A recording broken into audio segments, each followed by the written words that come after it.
നോക്കണം. അങ്ങനെ ചെയ്യാം ഡോക്ടർ. കുഞ്ഞിന്റെ കാര്യങ്ങളെല്ലാം ഞാൻ കൃത്യമായി നോക്കിക്കൊള്ളാം. തരുന്ന മരുന്നുമായി പൊയ്ക്കോളൂ.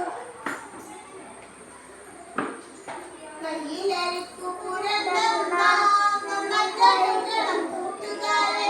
കയ്യിലരിക്കു പുരണ്ടെന്നാം നന്നായി കഴുകണം കൂട്ടുകാരെ.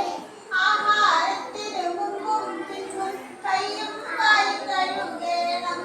ആഹാരത്തിന് മുമ്പും പിന്നും കയ്യും വായും കഴുകണം. നിത്യം കുളിക്കണം, പല്ലു തേച്ചിടണം, കൈനഖമെല്ലാം വെട്ടിടണം. നിത്യം കുളിക്കണം, പല്ലു തേച്ചിടണം, കൈ